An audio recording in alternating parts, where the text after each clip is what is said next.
Atos, capítulo 13. Na igreja de Antioquia havia profetas e mestres, Barnabé, Simeão, chamado Níger, Lúcio de Cirene, Manaém, que fora criado com Herodes, o tetrarca, e Saulo. Enquanto adoravam ao Senhor e jejuavam, disse o Espírito Santo: Separem-me Barnabé e Saulo para a obra que os tenho chamado. Assim, depois de jejuar e orar, impuseram-lhes as mãos e os enviaram.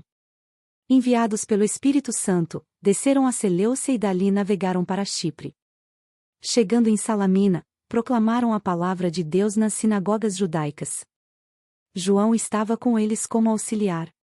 Viajaram por toda a ilha, até que chegaram a Pafos. Ali encontraram um judeu, chamado Bar-Jesus, que praticava magia e era falso profeta.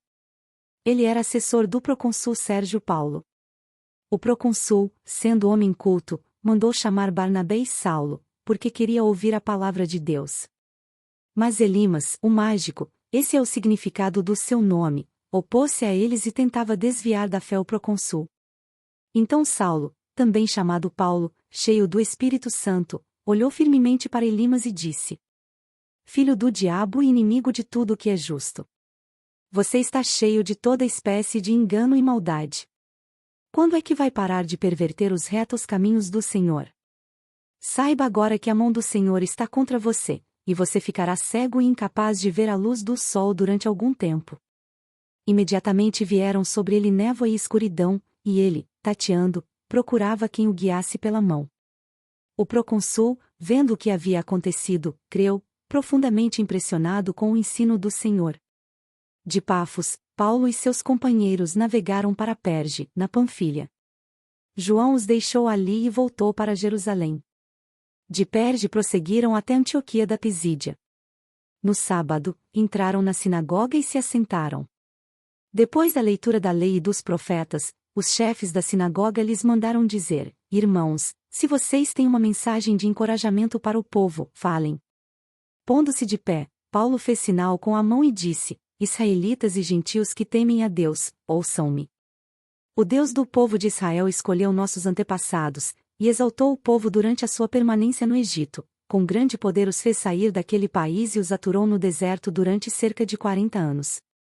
Ele destruiu 7 nações em Canaã e deu a terra delas como herança ao seu povo. Tudo isso levou cerca de 450 anos.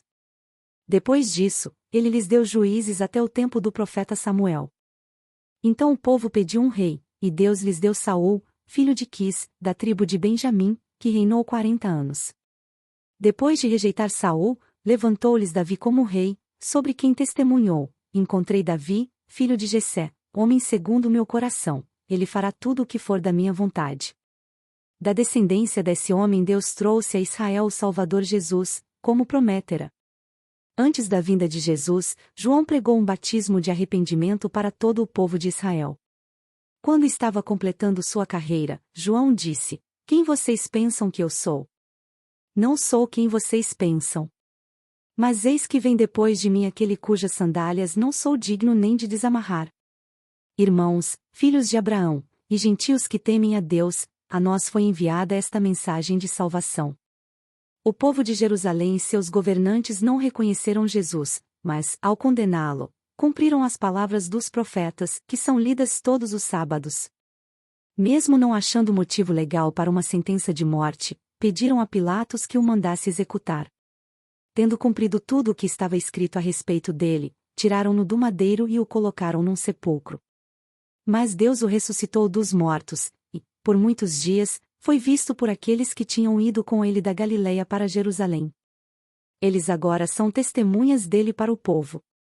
Nós lhes anunciamos as boas novas: o que Deus prometeu a nossos antepassados ele cumpriu para nós, seus filhos, ressuscitando Jesus, como está escrito no Salmo 2: Tu és meu filho, eu hoje te gerei.